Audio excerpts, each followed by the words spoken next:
Welcome to 3D Printing for Women. Explore, learn, innovate. Imagine checking on your latest print after several hours, only to discover a tangled mess of filament, warped corners, missing layers, or a model that detached from the build plate entirely. Every 3D printing enthusiast experiences failures. The difference between beginners and experienced makers isn't avoiding mistakes, it's knowing how to diagnose and fix them quickly. In today's guide, you'll learn a practical troubleshooting system to identify the most common 3D printing problems, understand their causes, and apply solutions that save time and filament. These methods can help you recover more quickly and increase your print success rate, regardless of whether you're using PLA, PETG, or TPU. By the end of this video, you'll have a repeatable checklist that makes solving printer issues much less intimidating. Let's begin. Section 1. The 60-second troubleshooting mindset. Before adjusting dozens of settings, take a systematic approach. Ask yourself 4 simple questions. Did the print stick to the build plate? Is filament feeding smoothly? Is the printer moving correctly? Does the finished object match the digital model? Many users change 5 or 6 settings at once, making it impossible to know what actually solved or worsened the problem. Instead, change one variable. Test with a small print. Record the result. Repeat if necessary. Hours of frustration are frequently avoided by this methodical approach. Section 2. First layer problems. The first layer determines the success of everything that follows. Symptom: filament won't stick. Possible causes: dirty build plate, incorrect nozzle height, low bed temperature, poor bed leveling.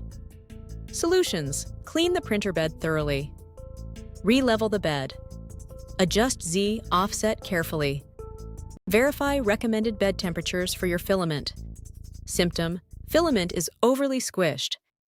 This often indicates the nozzle is too close to the bed. Raise the Z offset slightly and test again. Symptom: lines barely touch. The nozzle may be too high.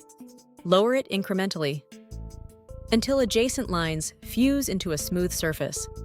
Mastering the first layer eliminates a large percentage of failed prints. Section 3. Warping and corner lifting.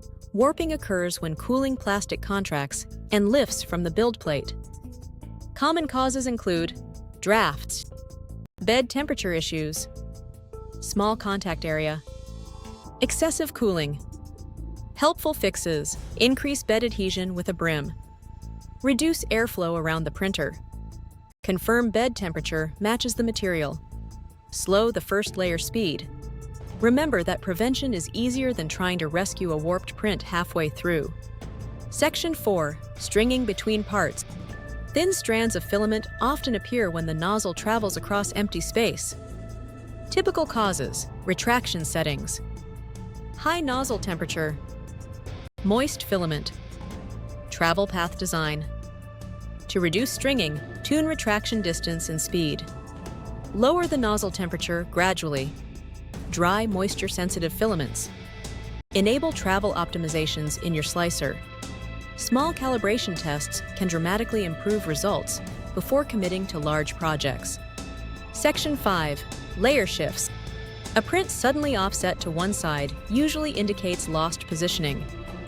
Potential causes include loose belts, mechanical obstruction, stepper motor skipping, excessive print speed.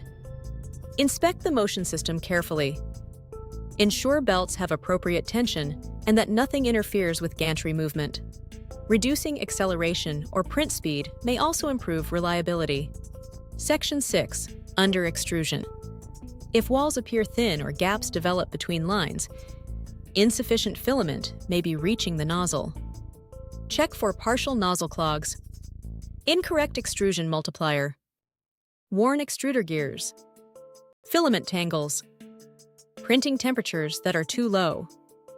Regular maintenance and clean filament paths help prevent recurring issues. Section 7. Over-Extrusion. Too much material can produce blobs, swollen corners, and poor dimensional accuracy.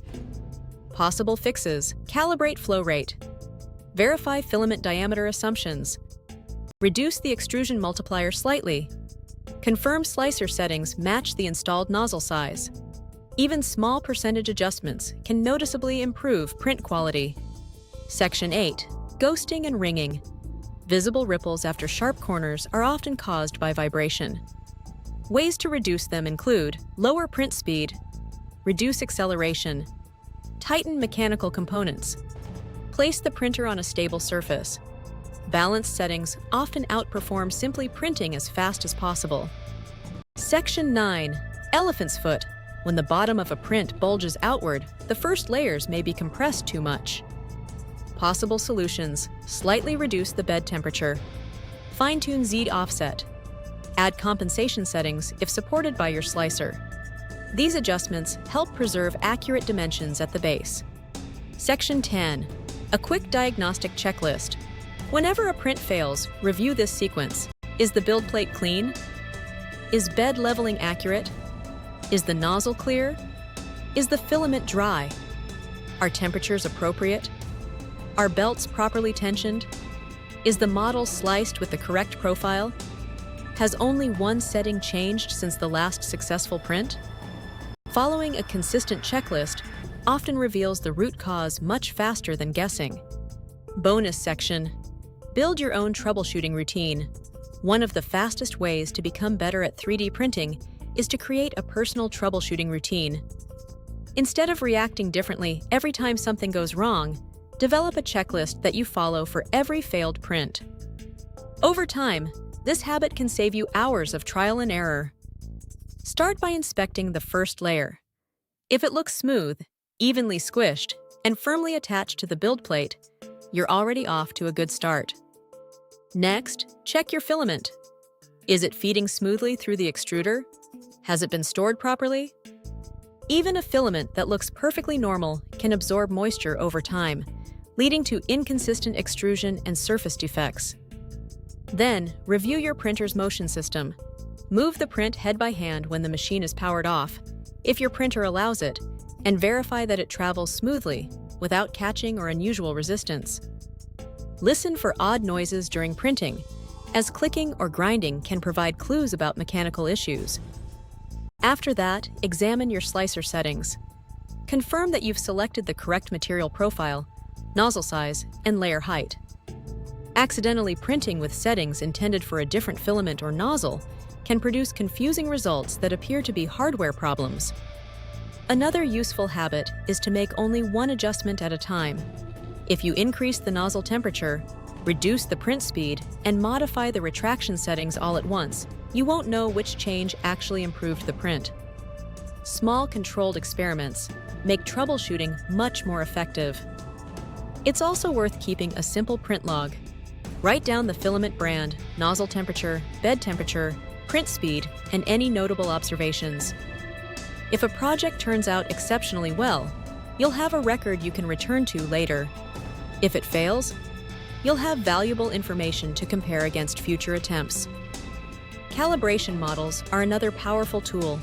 Small test cubes, temperature towers, bridging tests, and retraction tests use very little filament, but can reveal problems before you begin a print that takes many hours. Spending 15 minutes on calibration can prevent an overnight print from failing. Finally, remember that no printer remains perfectly tuned forever. Belts loosen, nozzles wear, and environmental conditions change with the seasons. Occasional maintenance and recalibration are normal parts of owning a 3D printer, not signs that something is wrong. The goal isn't to achieve perfection on every print. The goal is to build a repeatable process that helps you identify issues quickly, solve them confidently, and continue improving your skills with every project. Every failed print is valuable feedback. The most skilled makers aren't the ones who never experience problems. They're the ones who know how to identify issues, make informed adjustments, and improve with every attempt. Multiple variables at once. If you found this guide helpful, consider subscribing to and liking 3D Printing for Women for more beginner-friendly tutorials, troubleshooting tips, and practical projects designed to build confidence and creativity. Thank you for watching, and see you in the next video.